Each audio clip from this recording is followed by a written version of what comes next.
അമേരിക്കയുടെ നേതൃത്വത്തിൽ ഗസയിൽ വിന്യസിക്കാൻ പോകുന്ന അന്താരാഷ്ട്ര സൈനിക സേവനം, ഇതിനോട് അറബ് രാജ്യങ്ങൾക്ക് യോജിപ്പില്ല എന്ന തരത്തിലുള്ള വിവരമാണ് ഇപ്പോൾ പുറത്തു വരുന്നത്. കൃത്യമായിരിക്കുന്ന ഒരു വിവരങ്ങൾ, ഏതൊക്കെ തരത്തിൽ എങ്ങനെ സേവനം ചെയ്യണം, എന്തൊക്കെയാണ് ഇവരുടെ റോള്, എപ്പോഴാണ് ഇറങ്ങുക, എപ്പോഴാണ് പോവുക, ഇവിടെ ഗസക്കാർക്ക് ഭരണ കൈമാറ്റവുമായിട്ട് ബന്ധപ്പെട്ട കാര്യം എങ്ങനെ നീങ്ങും, ഈ കാര്യത്തെക്കുറിച്ചൊന്നും ഒരു കൃത്യമായിരിക്കുന്ന ഒരു വിവരം ഇപ്പോഴും അമേരിക്ക പുറത്തു വിട്ടിട്ടില്ല. ഇസ്രായേൽ പറയുന്ന കാര്യം അപ്പടി അംഗീകരിച്ചുകൊണ്ട് ഒരു സംവിധാനം ഇറക്കുക എന്നത് മാത്രമാണ് ഇപ്പോൾ നിലവിലുള്ളത് എന്നാണ് അവർ മനസ്സിലാക്കുന്നത്. എന്നാൽ എതിർപ്പ് പ്രകടിപ്പിച്ചു എന്നല്ലാതെ സൈനികരെ അയക്കില്ല എന്ന് അറബ് രാജ്യങ്ങൾ പറഞ്ഞിട്ടുമില്ല. ഇപ്പോൾ മൃതദേഹവുമായിട്ട് ബന്ധപ്പെട്ട വിഷയം ഒന്നുകൂടി സങ്കീർണമായിരിക്കുകയാണ്. ഇതൊരു കടിഞ്ഞാണായി ഹമാസ് പിടിച്ചു വെച്ചതാണോ എന്ന കാര്യം സംശയത്തിൻ്റെ മുൻമുലയിലാണ് ഇപ്പോൾ നിൽക്കുന്നത്. കാര്യം അവർ പറയുന്നത് വളരെ കൃത്യതയോടുകൂടിയാണ് ബന്ദികളെ പിടിക്കുന്നതും അവരുടെ ബങ്കറിൽ ഒളിപ്പിക്കുന്നതുമായി ബന്ധപ്പെട്ട കാര്യത്തിന് കൃത്യമായിരിക്കുന്ന നിലപാടുകളുണ്ട്. അതിനനുസരിച്ചാണ് അവർ ചെയ്തത്. പെട്ടെന്നൊരു സുപ്രഭാതത്തിൽ ബന്ദികളെല്ലാവരും കൊല്ലപ്പെട്ട അല്ലെങ്കിൽ ജീവനില്ലാത്ത ബന്ദികളുടെ കൈമാറ്റവുമായി ബന്ധപ്പെട്ട് വളരെ പെട്ടെന്ന് കൈമാറ്റം ചെയ്യാൻ പാടില്ല എന്ന് പറയുമ്പോൾ ഇതിലെന്തെങ്കിലും സന്ദേഹങ്ങളുണ്ടോ എന്ന് സംശയിക്കണമെന്ന് ഇസ്രായേൽ തന്നെ പറഞ്ഞിട്ടുണ്ട്. അത് അമേരിക്കയും പറയുന്നു. 53% ഗസയുടെ ഭാഗങ്ങൾ ഇപ്പോഴും ഇസ്രായേലിൻ്റെ നിയന്ത്രണത്തിലാണ്. ബാക്കി ശേഷിക്കുന്ന ഭാഗം മാത്രമേ ഇപ്പോൾ ഹമാസ് ബന്ധപ്പെട്ടവരൊക്കെ നിയന്ത്രിക്കുന്നുള്ളൂ എന്ന് ചുരുക്കം. UN-ൻ്റെ നേതൃത്വത്തിലുള്ള സമാധാന സേന അത് പൂർണ്ണമായും ഇസ്രായേലിൻ്റെ നിർദ്ദേശപ്രകാരം മാത്രമാണ് നിയമിച്ചത് എന്ന് ഇപ്പോൾ തന്നെ അറബ് രാജ്യങ്ങൾ അഭിപ്രായപ്പെടുന്നു. ഹമാസും ഫലസ്തീൻ അതോറിറ്റിയും ഭരണത്തിൽ ഉണ്ടാകില്ല എന്ന്, അല്ലെങ്കിൽ ഉണ്ടാകാൻ പാടില്ല എന്നുള്ളത് ഇസ്രായേലിൻ്റെ നിർദ്ദേശമാണ്. ഈ നിർദ്ദേശം അമേരിക്ക ശരിവെക്കുന്നു, അത് തന്നെ ഇവിടെ പ്രഖ്യാപിക്കുകയും ചെയ്യുന്നു. അതായത് എന്താണോ ഇസ്രായേൽ പറയുന്നത് അതിൻ്റെ ഒരു ആവർത്തനം അമേരിക്ക പറയുന്നു എന്ന് ചുരുക്കം. ഈജിപ്തും ഖത്തറും തുർക്കിയും ഒരു സമാധാന ഫോർമുല ഹമാസുമായിട്ട് വെച്ചിട്ടുണ്ട്, ഒരു ധാരണ ഉണ്ടാക്കിയിട്ടുണ്ട്. കാരണം ഇപ്പോഴത്തെ ഒരു സാഹചര്യത്തിൽ ഇതിനെ അംഗീകരിക്കുക എന്നുള്ളതും തൊട്ടടുത്ത ഘട്ടങ്ങളിൽ അപ്പോഴുള്ള കാര്യങ്ങൾ അപ്പം നമുക്ക് തീരുമാനിക്കാം എന്ന രീതിയിൽ ഒരു സമാധാനമായിരിക്കുന്ന ഒരു ഫോർമുലയോ നിർദ്ദേശമോ ഹമാസിൻ്റെ മുൻപാകെ വെച്ചിട്ടുണ്ട് എന്നുള്ളതും ഹമാസ് അത് അംഗീകരിച്ചിട്ടുണ്ട് എന്നും ഇതിനോടനുബന്ധിച്ച് തന്നെ പുറത്തു വന്നിട്ടുണ്ട്. പലസ്തീൻ ടെക്നോക്രാറ്റുകളുടെ ഒരു സ്വതന്ത്ര സംവിധാനം അല്ലെങ്കിൽ ഒരു ഭരണ നിർവാഹക സംവിധാനം അവിടെ പ്രവർത്തിക്കുക എന്നുള്ളതാണ് ഈജിപ്ത് മുന്നോട്ട് വെച്ചിരിക്കുന്ന നിർദ്ദേശം.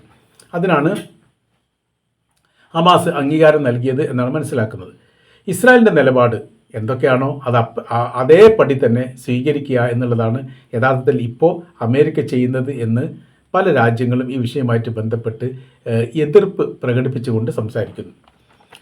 അതിലൊന്നാണ് യുനർവയെ സഹായഹസ്തത്തിന് വേണ്ടിയിട്ട് ഗസയിൽ ഇനി നിയമിക്കില്ല എന്ന്. യുനർവ എന്ന് പറഞ്ഞ സമയത്ത് UN-ൻ്റെ നേതൃത്വത്തിലുള്ള ഒരു സന്നദ്ധ സഹായ സംവിധാന സംഘടനയാണ്. അവർ ഹമാസിനോടൊപ്പം ചേർന്ന് പ്രവർത്തിക്കുന്നു, അല്ലെങ്കിൽ ഹമാസിനെ സഹായിക്കുന്ന ഒരു വിഭാഗമാണ് എന്നതിനാൽ അവരെ സഹായത്തിന് വേണ്ടിയിട്ട് ആക്കുകയില്ല, അല്ലെങ്കിൽ അത് തങ്ങൾക്ക് സ്വീകാര്യമല്ല എന്ന് ഇസ്രായേൽ പറഞ്ഞു. അത് അമേരിക്ക ശരിവെച്ചു. റഫ അതിർത്തിയുമായിട്ട് ബന്ധപ്പെട്ട വിഷയം കരാർ വ്യവസ്ഥ പ്രകാരം പൂർണ്ണമായിട്ട് തുറക്കണം എന്നുള്ളതാണ്. എന്നാൽ ഇസ്രായേൽ ഇപ്പോഴും തുറന്നിട്ടില്ല. അത് വലിയ നിയന്ത്രണങ്ങൾ ഏർപ്പെടുത്തുന്നു. എന്തെങ്കിലും കാര്യങ്ങൾ ഉണ്ടാകുന്ന സമയത്ത് കുറച്ച് വാഹനങ്ങളെ കടത്തിവിടുന്നു, പിന്നീട് അത് അടക്കുന്നു. അങ്ങനെയുള്ള ഒരു സ്ഥിതിയാണ് ഈ മേഖല കേന്ദ്രീകരിച്ചുകൊണ്ടുള്ളത്. ഇതിലൊന്നും വലിയ ഇടപെടലുകൾ അമേരിക്ക നടത്തിയിട്ടില്ല. കാര്യം എന്ന് പറഞ്ഞാൽ അത് അതിനനുസരിച്ച് ചെയ്യും എന്ന് പറഞ്ഞ് ഒഴിഞ്ഞു മാറുകയാണ് ചെയ്തത്. അതായത് ഇസ്രായേലിന് പൂർണ്ണമായിരിക്കുന്ന പിന്തുണയും അവരുടെ നിലപാടിനോടൊപ്പം പിന്തുണക്കുന്നു എന്നുള്ള രീതിയിലാണ് അമേരിക്കയുടെ നിലപാട്. ഏറ്റവും ഒടുവിലായി ഇപ്പോൾ പുറത്ത് വന്നിരിക്കുന്ന വിവരം, ഇസ്രായേലികളുടെ മൃതദേഹം കണ്ടെത്താൻ ഒരു ടെക്നിക്കൽ സംഘത്തെ ഈജിപ്തിൻ്റെ നേതൃത്വത്തിൽ അയക്കാൻ വേണ്ടി തീരുമാനിക്കുകയും അത് ഇസ്രായേൽ ശരിവെക്കുകയും ചെയ്തിട്ടുണ്ട്. എന്നാൽ ഒരു ഔദ്യോഗിക പ്രഖ്യാപനം ഇപ്പോൾ വന്നിട്ടില്ല എന്നൊരു വിഷയം നിലനിൽക്കുന്നു. അത് ടെക്നിക്കൽ സംവിധാനത്തോട് കൂടിയിട്ടാണ് ഈ പ്രവർത്തനങ്ങൾ നടത്തുക എന്നുള്ളതാണ്. അത് തുർക്കിയെ ഈ കാര്യത്തിൽ നിയമിക്കണമെന്നൊരു അഭിപ്രായം പുറത്തു വന്നിരുന്നു. പക്ഷേ അത് ഇസ്രായേൽ അംഗീകരിച്ചിട്ടില്ല.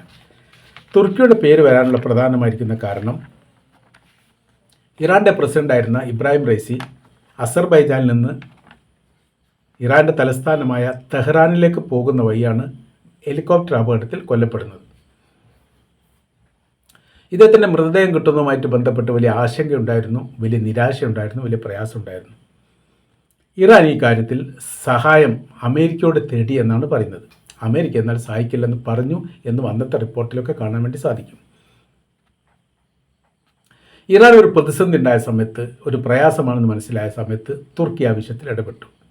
ലോകത്തിലെ ഏറ്റവും വലിയ ശക്തിയുള്ള അല്ലെങ്കിൽ വലിയ കാലോചിതമായി മാറ്റപ്പെട്ട ഈ ഡ്രോൺ സംവിധാനം തുർക്കിയുടെ കൈവശത്തിലുണ്ടായിരുന്നു.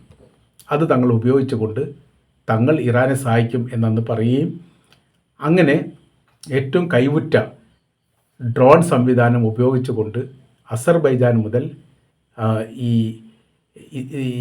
ഇറാൻ്റെ തലസ്ഥാനമായ തെഹ്റാൻ വരെ വലിയ നിരീക്ഷണം നടത്തിക്കൊണ്ട് അവർ ഇബ്രാഹിം റൈസിയുടെ മൃതദേഹം കണ്ടെത്തി. ഇത് അന്താരാഷ്ട്ര തലത്തിൽ തുർക്കിക്ക് വലിയ രീതിയിലുള്ള സ്വീകാര്യത ഉണ്ടാവുകയും അവരുടെ സൈനികമായിരിക്കുന്ന ഇടപെടൽ വലിയ രീതിയിൽ പ്രശംസയ്ക്ക് വിധേയമാവുകയും ചെയ്തു. അപ്പോൾ തുർക്കിയുടെ കൈവശത്തിൽ ഇത്രയും വലിയ സാങ്കേതിക വിദ്യയും സംവിധാനങ്ങളും ഉണ്ട് എന്ന് ലോകം മനസ്സിലാക്കുന്നത് അന്നാണ്.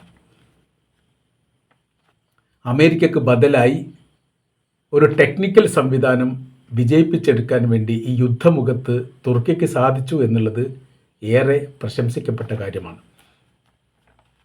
അതുകൊണ്ട് തന്നെ ഗസക്കകത്തുള്ള ഇസ്രായേലിലെ ബന്ദികളുടെ മൃതദേഹം കണ്ടെത്തുന്നത് ഹമാസ് പിടിച്ചു വെച്ചിട്ടല്ലെങ്കിൽ പിന്നീട് ഭൂമിക്കടിയിലോ മറ്റോ ഉണ്ടെങ്കിൽ കണ്ടെത്താനുള്ള എല്ലാ സാങ്കേതിക സംവിധാനവും തുർക്കിയുടെ കൈവശത്തിലുണ്ട്. പക്ഷേ ഇപ്പോൾ ഇസ്രായേലും തുർക്കിയും തമ്മിൽ നല്ല ബന്ധമല്ല എന്ന് മാത്രമല്ല, തുർക്കിയുടെ സൈന്യത്തെ ഗസയുടെ പുനരുദ്ധാരണവുമായിട്ട് ബന്ധപ്പെട്ട് സമാധാന സംഘത്തിൽ ഉൾപ്പെടുത്താൻ പാടില്ല എന്ന് ഇസ്രായേൽ പറയുകയും ചെയ്തിട്ടുണ്ട്. അതുകൊണ്ട് അവരുടെ ടെക്നിക്കൽ സംവിധാനം ഇവിടെ ഉപയോഗിക്കാനുള്ള സാധ്യതകൾ വളരെ കുറവാണ്. എന്നാൽ ഈ രംഗത്ത്, ആകാശ രംഗത്ത് വലിയ ടെക്നിക്കൽ വിപ്ലവങ്ങൾ സൃഷ്ടിക്കാൻ വേണ്ടി ഈജിപ്തിന് സാധിച്ചിട്ടില്ല. അവരുടെ ടെക്നിക്കൽ സംവിധാനം ഉപയോഗിച്ചുകൊണ്ട് കണ്ടെത്താൻ വേണ്ടിയിട്ടുള്ള ശ്രമം നടത്തും എന്നാണ് പറഞ്ഞത്. അപ്പോൾ നമ്മളിവിടെ പറയുന്ന വിഷയം ഇപ്പോൾ നമ്മൾ കാണുകയും കേൾക്കുകയും മനസ്സിലാക്കുകയും ചെയ്യുന്നതിനപ്പുറം ഗസക്കകത്ത് ഒരു വ്യത്യസ്തമായിരിക്കുന്ന രാഷ്ട്രീയ ധ്രുവീകരണങ്ങളും സംവിധാനങ്ങളും ഉടലെടുക്കുന്നുണ്ട്.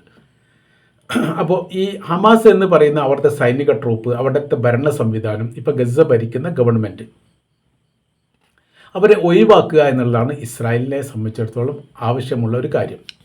എന്നാൽ ഇതിലും ഇസ്രായേൽ തൃപ്തരൊന്നല്ല. അതായത് ഹമാസിനെ സമ്പൂർണ്ണമായ രീതിയിൽ ആയുധം വെച്ചിട്ടോ അല്ലെങ്കിൽ മറ്റേതെങ്കിലും പോവയിലോ അവിടെ അധികാരത്തിൽ നിന്ന് ഭ്രഷ്ട് കൽപ്പിച്ചുകൊണ്ട് ഒഴിവാക്കുന്നൊരു സംവിധാനം ഉണ്ടായാലും ഇസ്രായേലിനെ സംബന്ധിച്ചിടത്തോളം, അവരുടെ ജനങ്ങളെ സംബന്ധിച്ചിടത്തോളം അവർക്ക് പൂർണ്ണമായിരിക്കുന്ന സുരക്ഷിതത്വം ഉണ്ടായിട്ടുണ്ട് എന്ന് പറയാനൊന്നും പറ്റില്ല. കാര്യം ഹമാസ് മറ്റൊരു സംഘടനാ രൂപത്തിൽ ഇനിയും പുനർനിർമ്മിക്കാൻ സാധ്യതയുണ്ട്. ഇനി അങ്ങനെ അല്ലെങ്കിലും പ്രതിരോധമുണ്ടാക്കാൻ വേണ്ടിയിട്ട് അവിടെ മുറിവേറ്റിരിക്കുന്ന ലക്ഷക്കണക്കിന് പാലസ്തീനുകൾ ഏകോപിച്ചുകൊണ്ട് പുതിയൊരു സംവിധാനം ഉണ്ടാക്കില്ല എന്നും പറയാൻ പറ്റില്ല. പക്ഷേ ഇപ്പോഴത്തെ ഒരു അവസ്ഥയിൽ ഇസ്രായേൽ ഇത് പറയാൻ കാരണം ഹമാസിനെ പൂർണ്ണമായിട്ട് ഒഴിവാക്കുക, ഈ മേഖലയിൽ അവർക്കുണ്ടാകുന്ന സ്വാധീനം ഇല്ലാതാക്കുക എന്ന് പ്രത്യേകമായി പറയാനുള്ള കാരണം ലോകത്തിന് മുൻപിൽ ആ കാര്യം പറഞ്ഞെങ്കിലും പിടിച്ചു നിൽക്കണം എന്ന് ഇസ്രായേലിന് താല്പര്യമുണ്ട് എന്നതിനാലാണ്. കാര്യം ഒരു കാര്യത്തിലും ഇസ്രായേൽ മുന്നോട്ട് വെച്ചിരിക്കുന്ന ഒരു നിലപാടും ഇതുവരെ അംഗീകരിക്കപ്പെട്ടിട്ടില്ല, അല്ലെങ്കിൽ അത്തരമൊരു വിജയം ഉണ്ടാക്കി കൊടുക്കാൻ ഇസ്രായേലിന് സാധിച്ചിട്ടില്ല. അങ്ങനെ നാണക്കേടാണ്. ഹമാസിനെ ഇല്ലാതാക്കുക, ബന്ദികളെ കണ്ടെത്തുക, അതിർത്തി സുരക്ഷിതമാക്കുക, അവരുടെ ആയുധങ്ങൾ പിടിച്ചെടുക്കുക, അങ്ങനത്തെ ഒരുപാട് കാര്യങ്ങളായിരുന്നു യുദ്ധത്തോടനുബന്ധിച്ച് 2023 ഒക്ടോബർ നടന്നതിന് ശേഷം നവംബറിൻ്റെ ആദ്യ വാരത്തിൽ ഇസ്രായേൽ ലോകത്തോട് പറഞ്ഞിരിക്കുന്ന ഏകദേശം ഒരു 8ഓളം നിർദ്ദേശത്തിൽ 8ഉം പാലിക്കപ്പെടാൻ സാധിച്ചിട്ടില്ല. ഇത് ഇസ്രായേലിന് വല്ലാത്ത രീതിയിൽ നാണക്കേടുണ്ടാക്കി. രണ്ടാമത് അവർക്ക് ഏറ്റവും വലിയ പരാജയം ഉണ്ടാകുന്നത് ഇറാൻ്റെ ആക്രമണമാണ്. അപ്രതീക്ഷിതമായിരിക്കുന്ന ഒരു ആക്രമണത്താൽ ഇസ്രായേൽ തലസ്ഥാന നഗരി അപ്പാടെ തകർന്നുപോയി. ഗസയാണോ അതല്ലെങ്കിൽ ഇസ്രായേലാണോ എന്ന് മനസ്സിലാകാൻ പറ്റാത്ത വിധം നാശങ്ങളുണ്ടാക്കി എന്ന് അന്താരാഷ്ട്ര മീഡിയകൾ റിപ്പോർട്ട് ചെയ്തു എന്ന് മാത്രമല്ല സാറ്റലൈറ്റ് ചിത്രങ്ങൾ ഇതിന് തെളിവായിട്ട് ഉദ്ധരിക്കുകയും ചെയ്തു. ഇതൊരു വലിയ മണ്ടത്തരമായി പോയി എന്ന് പിന്നീട് ഇസ്രായേൽ തന്നെ വിലയിരുത്തി. ഇറാനെ സംബന്ധിച്ചിടത്തോളം അവർ മനസ്സിലാക്കിയത് ലെബനാനെ പോലെയോ യമനെ പോലെയുള്ള ഒരു ചെറിയ രാജ്യം, വലിയ സൈനിക ബലമോ പ്രതിരോധ ശക്തിയോ ഒന്നും ഇല്ലാത്തത് കൊണ്ട് തങ്ങൾക്ക് വളരെ എളുപ്പത്തിൽ അവരെ ആക്രമിച്ച് കീഴടക്കാൻ സാധിക്കും എന്നങ്ങോട്ട് തോന്നിപ്പോയി. പക്ഷേ നടന്നിട്ടില്ല. തിരിച്ചടി കനത്തതായിരുന്നു, ഭയാനകരമായിരുന്നു, ഭീതിപ്പെടുത്തുന്നതായിരുന്നു. ഇപ്പോഴും ആ ഞെട്ടൽ ഇസ്രായേൽ മാറിയിട്ടില്ല. അതിൻ്റെ കാര്യം അവർ പറയുന്നത് 6 ദിവസത്തെ യുദ്ധത്തിന് ഞങ്ങൾ കമ്പയർ ചെയ്ത് നോക്കുന്ന സമയത്ത് മണിക്കൂറുകൾ കൊണ്ട് ഞങ്ങൾ അവരെ നിലം പരിശാക്കി അവരുടെ ഭൂമി പിടിച്ചെടുത്തു. എന്നാൽ ഇറാന് നേരെ ഇസ്രായേൽ നടത്തിയിരിക്കുന്ന യുദ്ധത്തിനുള്ള പ്രത്യാക്രമണത്തിൽ ഞങ്ങൾ അമ്പരന്ന് പോയി. നാശങ്ങളും നഷ്ടത്തിൻ്റെയും കണക്കുകൾ ഇപ്പോഴും എഴുതിയാൽ അവസാനിക്കാത്ത വിധം സങ്കീർണമാണ് എന്ന് ഇസ്രായേൽ സമ്മതിച്ചത് ഇറാൻ്റെ അക്രമവുമായിട്ട് ബന്ധപ്പെട്ടാണ്. അപ്പോൾ നമ്മൾ പറഞ്ഞു വരുന്നത്, ഇവിടെ ഇപ്പോൾ ഹമാസിനെ ഇല്ലാതാക്കിയാൽ പുതിയൊരു ഹമാസ് അവിടെ സൃഷ്ടിക്കപ്പെടാൻ സാധ്യതയുണ്ടെന്ന് ഇസ്രായേൽ ഭയപ്പെടുന്നു. ഹമാസ് അല്ലാത്ത സംഘവും അവിടെ സജീവമുണ്ട്. വിമതപക്ഷം വേറെയും പ്രവർത്തിക്കുന്നുണ്ട്. സങ്കീർണമായിരിക്കുന്ന ഇത്രയും വിഷയം, അതായത് 23 ലക്ഷം പാലസ്തീനികൾക്ക് മുറിവേറ്റ ഒരു യുദ്ധമാണ് ഇപ്പോൾ തൽക്കാലത്തേക്കെങ്കിലും ഇടവേളയായിട്ട് നിൽക്കുന്നത്. പൂർണ്ണമായിട്ടുണ്ടെന്ന് പറയാൻ പറ്റില്ല. ഓരോരോ വ്യക്തിക്കും അതിൻ്റെ മുറിവേറ്റിട്ടുണ്ട്. നഷ്ടത്തിൻ്റെയും കഷ്ടത്തിൻ്റെയും പ്രയാസത്തിൻ്റെയും കണക്കുകൾ പറയാത്ത ഒരു ഫലസ്തീനി പോലും ഗസയിലില്ല എന്നുള്ളത് യാഥാർത്ഥ്യമാണ്. അത്രയും വലിയ മാനസികമായി മുറിവേറ്റ, എന്തും ചെയ്യാൻ വേണ്ടിയിട്ട് തയ്യാറാവുന്ന പ്രത്യേകമായിരിക്കുന്ന ഒരു സാഹചര്യത്തിലേക്ക് എടുത്തെറിയപ്പെട്ട ഒരു സമൂഹത്തെ നിയന്ത്രിക്കാൻ വേണ്ടി തങ്ങളുടെ സംഘത്തെ അങ്ങോട്ട് അയക്കുന്ന സമയത്ത് അവർ വല്ല കാരണവശാലോ അപകടത്തിൽപ്പെടുകയോ കൊല്ലപ്പെടുകയോ ചെയ്താൽ രാജ്യത്തിലെ ജനങ്ങൾ തങ്ങളുടെ ഭരണ സർക്കാരിനെതിരെ തിരിയുമെന്നുള്ള ഭയപ്പാട് പല അറബ് രാജ്യങ്ങൾക്കുമുണ്ട്. ഇപ്പോഴത്തെ അവസ്ഥ അത്രയ്ക്ക് ഭയാനകരമുണ്ട്. കാര്യം, കഴിക്കാൻ ഭക്ഷണമില്ലാത്തവരോടെടുത്ത് വേദങ്ങൾ ഓതിയിട്ട് യാതൊരു കാര്യവുമില്ല. അവർക്ക് വീട് നഷ്ടപ്പെട്ടു, തൊഴിൽ നഷ്ടപ്പെട്ടു, ജീവിതോപാധി ഇല്ലാതായി, അവരുടെ രക്തബന്ധുക്കൾ അങ്ങനെ തന്നെ ഇല്ലാതെ പോയി. അതിന് പുറമേ ആയിട്ട് അവർക്ക് ഭക്ഷണം കിട്ടുന്നില്ല. അപ്പോൾ ഒരു മനുഷ്യൻ്റെ ഏറ്റവും കഠിനമായിരിക്കുന്ന ഒരു പരീക്ഷണ അവസ്ഥയാണ് യഥാർത്ഥത്തിൽ ഗസയിലെ ഓരോ ഫലസ്തീനികൾക്കും ഉള്ളത്. അവരോട് നിങ്ങൾ അങ്ങോട്ട് പോകരുത്, ഇങ്ങോട്ട് പോകണം, ഇന്നത് ചെയ്യണം എന്ന് പറഞ്ഞാൽ അവർ ഉൾക്കൊള്ളാൻ പറ്റുന്ന ഒരു മാനസികാവസ്ഥ അവർക്കില്ല എന്നതിനാൽ എല്ലാം നഷ്ടപ്പെട്ട ഒരു പൗരസമൂഹത്തെ നിയന്ത്രിക്കുക എന്നുള്ളത് വലിയ പ്രയാസമുള്ള കാര്യമാണ്. അപ്പോൾ അതുകൊണ്ട് ആലോചിച്ച് ചെയ്യാം എന്നുള്ളതാണ് അറബ് രാജ്യങ്ങളുടെ നിലപാട് എന്നാണ് നമ്മൾക്ക് മനസ്സിലാക്കാൻ വേണ്ടിയിട്ട് സാധിക്കുന്നത്. അപ്പോൾ ഇപ്പോഴത്തെ ഒരു പ്രത്യേകമായിരിക്കുന്ന സാഹചര്യം കണക്കിലെടുത്ത് അത് കൃത്യമായ രീതിയിൽ പഠിക്കാനും മനസ്സിലാക്കാനുമുണ്ട്. അതിനപ്പുറം ജോർദാൻ പറഞ്ഞിരിക്കുന്ന കാര്യം തങ്ങളുടെ ജനങ്ങളുടെ അഭിപ്രായം പോലും തങ്ങൾ തേടും എന്നുള്ളതാണ്. ഇസ്രായേലുമായിട്ട് ബന്ധപ്പെട്ട വിഷയത്തിൽ തങ്ങൾക്ക് ഒറ്റക്കൊരു അഭിപ്രായം എടുക്കാൻ സാധിക്കില്ലെന്നും വെസ്റ്റ് ബാങ്കിനെ ക്രൂരമായി ആക്രമിക്കുന്ന ഒരു പ്രവൃത്തിയെ തങ്ങൾ അപലപിക്കുന്നു എന്നും മുന്നോട്ട് ഭാവിയിൽ ഇസ്രായേലുമായിട്ട് ഏത് രീതിയിൽ സമീപനം എടുക്കണം എന്ന് തങ്ങളുടെ ആലോചിച്ചാണ് തീരുമാനിക്കുക എന്ന് ജോർദാൻ പോലും പറഞ്ഞു. അതുകൊണ്ട് തന്നെ അറബ് രാജ്യങ്ങളുടെ ഒരു നിലപാട്, ഒരു ഏകോപന നിലപാട് ഒരുപക്ഷെ ഭാവിയിൽ വരാൻ സാധ്യത ഉണ്ട് എന്നാണ് നമ്മൾക്ക് മനസ്സിലാക്കാൻ വേണ്ടിയിട്ട് സാധിക്കുന്നത്.